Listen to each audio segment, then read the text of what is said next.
Foreign enemies are buying American cities and nobody's stopping them. New York City's potential next mayor took 170 illegal foreign bribes. Minneapolis turned into Mogadishu with Aloha snack bar chanted in the streets. Omar's puppet caught stealing taxpayer millions while promising sanctuary for illegals. This is not politics. It's an invasion wearing suits and ties. They're not even hiding it anymore. The money trail leads straight to America's enemies, and our elections are being auctioned to the highest foreign bidder while you watch. This is the greatest threat to sovereignty that we've ever faced.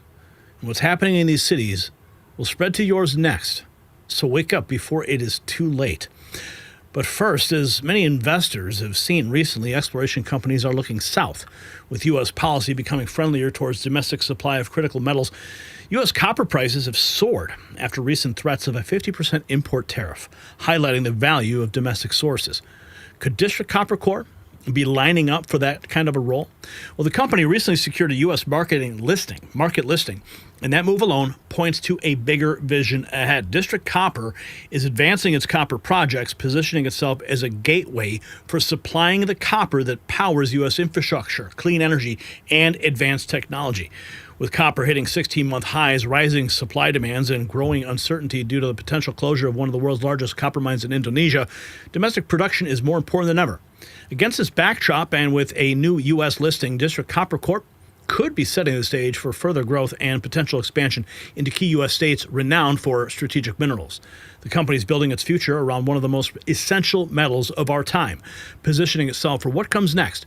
Check them out in the link in the description, and thank you to District Copper Corp for making today's video possible. So I want to take us to Somalia for a moment.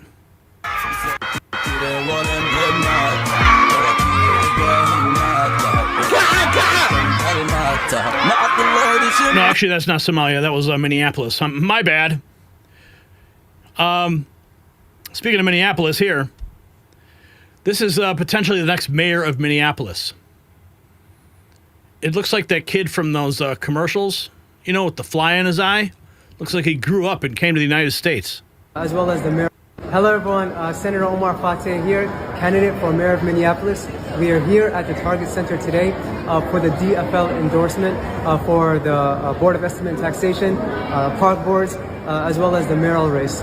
Really excited. We're talking to a lot of great delegates today about why we're running. I'm excited to talk about. And for just 99 cents a day, you too can come to the United States and become a mayoral candidate and take the entire state down with it.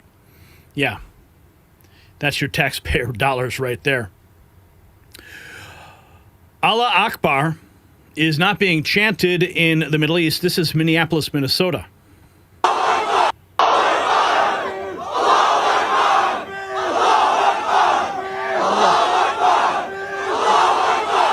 Now, to be clear, I'm not sure exactly where this is being chanted. It could be a perfectly normal location, like a mosque or something like that. But if this is like a city hall or a city meeting or something, that would be rather disturbing. Well, there are rugs on the floor, so it looks like it's probably a mosque. So this really isn't out of place for folks of that religion to be chanting something like this. So the poster here, Alexander Duncan, might be, jumping the gun here. Here's Minneapolis. Royce White writes, breaking, Minneapolis, Mogadishu. Ilhan Omar endorses Democrat Socialist Omar Fateh. Well, I'm excited to announce that I will be supporting Senator Fateh for the mayor of the city of Minneapolis. Our Congresswoman, who I'm really excited to have her support.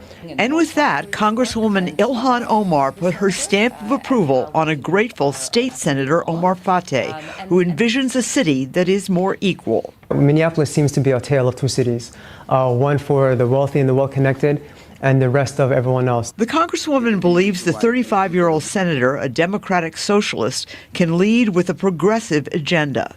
I have trust in the senator's track record that he will find a way to make sure that we have ordinances, legislation that is passing through that speaks to the desires and the needs of the residents of the city. Fateh's run has not been entirely smooth. He is being accused of campaign violations for continuing to use the term DFL endorsed on his campaign signs. The state DFL rescinded the endorsement after convention irregularities surfaced and declined to make an endorsement of anyone else. Fateh says he is benefiting from a backlash. People stop me and they tell me that we're really hurt and upset by what happened with the DFL taking back the endorsement. Fateh well, maybe there's a reason for that. Going to New York, communist Zohran Mamdani holds a rally in support of mortgage fraudster Letitia James, and his low IQ supporters repeat his lines in unison like children. Broken system. We stand here today. We stand here today. Knowing that the persecution of Attorney General Tish James is a reflection of a broken system. A system that empowers lawless billionaires to rule alongside corrupt politicians. A system that gave us the perversion of justice, an attack on democracy, and Donald Trump himself. Wow, these guys are delusional. Sounds like a cult. Anna writes, Zohran Mamdani's a liar. Don't vote for this far-left socialist hack pushing radical agendas. America deserves better. And pretend that if this isn't taqiyya, I don't know what is. If you don't know what taqiyya is a concept in Islam where Muslims are allowed to lie to you in your face in order to spread Islam. They can lie to your face and pretend that they're your friend in order to push the Islamic agenda. I'm going to show you a video of what taqiyya looks like. Come on, come through.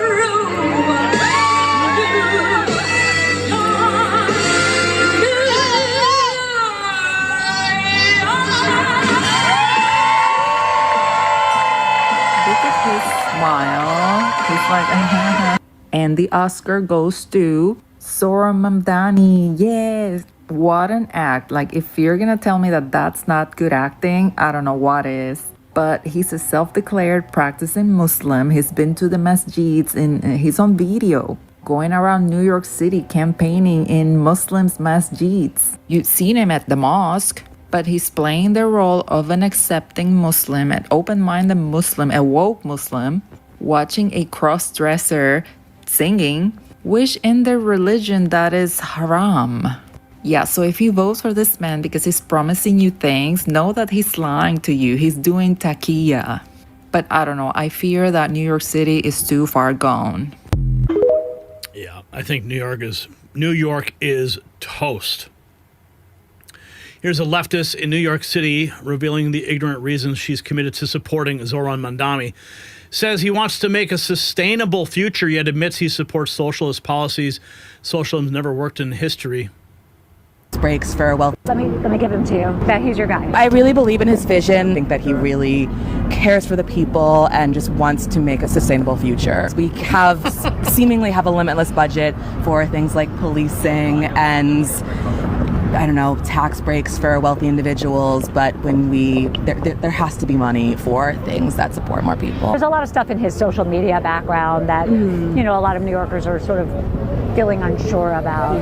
I don't think they're real concerns at all. I think people are just searching for something. They're very uncomfortable with him having a lot of socialist policies. He's not anti-Semitic. He's just, it stands for Palestine, but people unfortunately equate that with being anti-Semitic. Let me give him to you. That he's your guy. I really believe in his vision. I think that he really cares for the people and just wants to make us. Yeah, cares for himself. There it is. Wall Street Apes. 13 hours ago, New York Mayor candidate Zohran Mamdani is foreign funded, accepting hundreds of overseas payments. Reports show his campaign received more than 170 contributions from addresses outside of the U.S. These payments, oh boy, bypass election law and are illegal. Oh boy. Money. This morning, New York Democratic mayoral candidate Zohran Mamdani faces brutal backlash after accepting thousands of dollars in illegal foreign donations. Reports show his campaign received more than 170 contributions from addresses outside of the U.S., amounting to more than $13,000. Republican mayoral candidate Curtis Sliwa said it's very problematic, not just for Zohran Mamdani, but anybody who has these kinds of PACs, because it's a license to illegally funnel money. And foreign countries know you don't have to go to war against America. All you got to do is manipulate the election. This morning, New York Democratic mayoral candidate.